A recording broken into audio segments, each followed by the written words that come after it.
வணக்கம் நண்பர்களே. இந்த வீடியோ நம்ம என்ன பார்க்க போறோம்னா, ட்ரைடன்ட் லிமிடெட் இந்த கம்பெனியோட அனலைஸ் தான் பார்க்க போறோம். இந்த கம்பெனி இதுக்கு முன்னாடி எப்படி இருந்துச்சு, இப்ப எப்படி இருக்கு, இதுக்கப்புறம் எப்படி இருக்கலாம் அப்படிங்கிறத நம்ம பார்க்க போறோம்.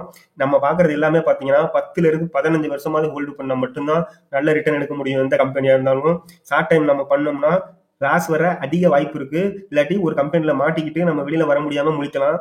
அந்த மாதிரி கம்பெனியை நம்ம வாங்கவே கூடாது. இந்த கம்பெனி எப்படி இருக்குன்னு வாங்க பார்க்கலாம்.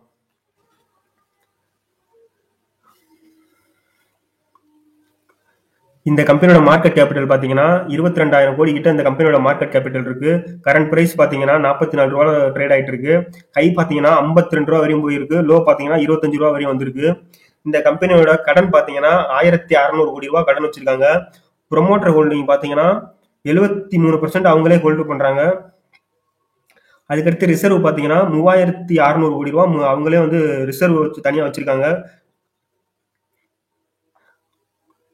இந்த கம்பெனி பார்த்தீங்கன்னா அவங்களோட ஷேரை அடமானம் வச்சு கம்பெனி நடத்தல. அது நம்ம எல்லா கம்பெனி ஷேரையும் நம்ம பார்க்கும்போது இதை கண்டிப்பாக பார்க்கணும். அந்த கம்பெனியோட ஷேரை அடமானம் வச்சு அந்த கம்பெனி கம்பெனி ரன் பண்ணக்கூடாது. அந்த மாதிரி கம்பெனியை நம்ம வாங்கவே கூடாது.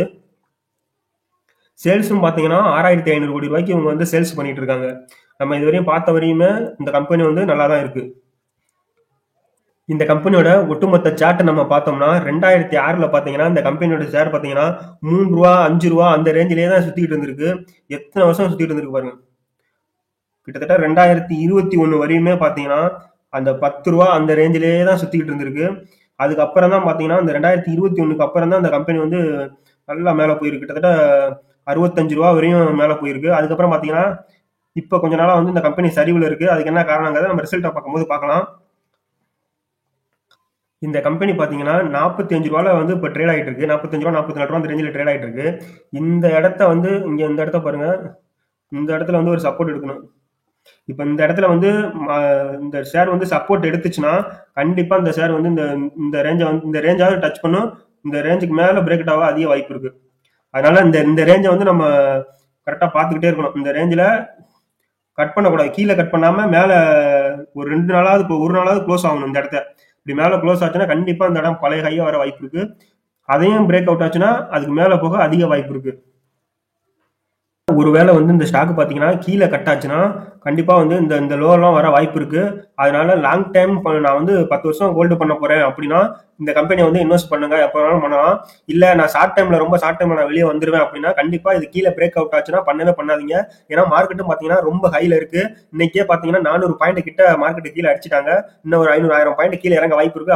அப்பனா இந்த ஸ்டாக் பாத்தீங்கன்னா இன்னும் டவுன் ஆக வாய்ப்பு இருக்கு. நீங்க ரொம்ப வருஷம் ஹோல்டு பண்ணுவேன் அப்படின்னா மட்டும் இப்பவே நீங்க வாங்கலாம். ஷார்ட் டைமுக்கு இந்த கம்பெனியை இப்போதைக்கு வாங்காதீங்க. இந்த கம்பெனியோட காம்படிட்டர்லாம் யார் யாருன்னு பாத்தீங்கன்னா வெல்ஸ்பூன், ரேமாண்டு, கேர்வேரு, கோ ஃபேஷன், ஜிண்டாலு இந்த மாதிரி ஒரு சில கம்பெனிகள்லாம் உங்களோட காம்படிட்டரா இருக்காங்க. அதுக்கடுத்து இந்த கம்பெனியோட குவார்டர்லி ரிசல்ட் நம்ம பார்க்கலாம். ஆனா நம்ம லாங் டைம் 10 வருஷம் 15 வருஷம் நம்ம ஹோல்டு பண்றதுனால குவார்டர்லி ரிசல்ட் நம்ம பார்க்க வேணாம். நம்ம டைரக்டா இயர்லி ரிசல்ட் நம்ம பார்த்தாலே போதும். இயர்லி ரிசல்ட் பாத்தீங்கன்னா இந்த கம்பெனியோட சேல்ஸ் பாத்தீங்கன்னா 2012ல 2700 கோடி பண்ணியிருக்காங்க. அது அப்படியே இன்க்ரீஸ் ஆகிட்டே தான் இருக்கு. ஒரு லெவல் அப்படியே நின்னாலும் இன்னைக்கு பாத்தீங்கன்னா மார்ச் 2023ல 6300 கோடி ரூபாய்க்கு சேல்ஸ் பண்ணியிருக்காங்க. நெட் ப்ராஃபிட் பாத்தீங்கன்னா 2012ல 49 கோடி ரூபாய் லாஸ் பண்ண கம்பெனி. அதுக்கப்புறம் பாத்தீங்கன்னா எங்கேயுமே லாஸ் பண்ண கிடையாது. அவங்களோட ப்ராஃபிட்டும் பாத்தீங்கன்னா படிப்படியா மேல ஏறிக்கிட்டே தான் இருக்கு. கொஞ்சம் அங்கங்க டவுன் வந்தா கூட மேல ஏறிக்கிட்டே தான் இருக்கு. இந்த இடையில 2022ல மட்டும் கிட்டத்தட்ட 800 கோடி ரூபாய் ப்ராஃபிட் பண்ணியிருக்காங்க. அதுக்கப்புறம் பாத்தீங்கன்னா 400 அந்த ரேஞ்சிலே தான் 2 வருஷமா மெயின்டைன் ஆகிட்டே இருக்கு. இந்த கம்பெனி பாத்தீங்கன்னா பெரிய அளவுல டவுன் பண்ணல. இந்த ஒரு இடம் மட்டும்தான் அதிகமா ப்ராஃபிட் பண்ணிருக்காங்க. அதுக்கு முன்னாடி எல்லாம் பாத்தீங்கன்னா அந்த ரேஞ்சிலே தான் 300 கோடி 370 340. இப்போ பாத்தீங்கன்னா மார்ச் 2023ல 442 கோடி. அதனால அவங்க இந்த இடையில ஒரே ஒரு இது மட்டும் தான் டபுள் பண்ணிருக்காங்க ஒழிஞ்சு மித்த இடத்துலலாம் ஆவரேஜ் தான் அவங்க வளர்ந்துகிட்டே இருக்காங்க. இது இந்த கம்பெனிக்கு ஒரு நல்ல விஷயம் தான். அதுக்கடுத்து நம்ம என்ன பார்க்க போறோம்னா இந்த கம்பெனியோட பேலன்ஸ் ஷீட். அதுல முக்கியமா நம்ம என்ன பார்க்கணும்னா ரிசர்வ் இவங்க எவ்வளவு வச்சிருக்காங்க, கடன் எவ்வளவு வச்சிருக்காங்க அப்படிங்கறதான் பார்க்கணும். இந்த கம்பெனி பாத்தீங்கன்னா ரிசர்வ் வருஷத்துக்கு வருஷம் அவங்க இன்க்ரீஸ் பண்ணிக்கிட்டே தான் போயிட்டு இருக்காங்க. செப்டம்பர் 2023ல பாத்தீங்கன்னா 3600 கோடி ரூபாய் கடைசியா அவங்க ரிசர்வ் வச்சிருக்காங்க. கடன் எவ்வளவு வச்சிருக்காங்கன்னு பாத்தீங்கன்னா 1664 கோடி ரூபாய் தான் கடன் வச்சிருக்காங்க. இந்த கம்பெனி பாத்தீங்கன்னா ரிசர்வ் விட கடன் 2 மடங்கு கம்மியா தான் இருக்கு. அதனால இந்த கம்பெனி இந்த விஷயத்திலயும் ஒரு நல்ல நல்லா தான் பண்ணிட்டு இருக்காங்க. அதுக்கடுத்து பாத்தீங்கன்னா ஷேர் ஹோல்டிங் பேட்டர்ன் பார்க்கலாம். ஷேர் ஹோல்டிங் பேட்டர்னை பொறுத்தவரையும் பாத்தீங்கன்னா ப்ரொமோட்டர் வந்து 73% அவங்களே ஹோல்டு பண்றாங்க. எந்த ஒரு கம்பெனியுமே அந்த கம்பெனியே ஹோல்டு பண்ணுதுன்னா நம்ம அந்த கம்பெனி வந்து நல்லா நம்பலாம். ஏன்னா அந்த அந்த கம்பெனிக்கு அவங்க மேல அந்த கம்பெனி மேல நம்பிக்கை இல்லைன்னா வேற யாரும் அந்த கம்பெனியை போய் வாங்க போறோம். அதனால 75ல இருந்து ஒரு 70, 50 அந்த ரேஞ்சுக்கு மேல இருந்தாலே அந்த கம்பெனி அவங்க நம்புறாங்க முதல். அந்த மாதிரி கம்பெனி தான் நம்மளும் ஃபோக்கஸ் பண்ணணும். அதே மாதிரி இந்த கம்பெனி 73% அவங்களே ஹோல்டு பண்றாங்க. இது ஒரு நல்ல விஷயம். அதுக்கப்புறம் பாத்தீங்கன்னா எஃப்ஐஐ 2% அவங்க ஹோல்டு பண்றாங்க. அதுக்கப்புறம் அதிகமாக யார் ஹோல்டு பண்றான்னு பார்த்தா ரீட்டைல் இன்வெஸ்டர் நம்மள மாதிரி பப்ளிக் தான் அதிகமாக ஹோல்டு பண்றாங்க.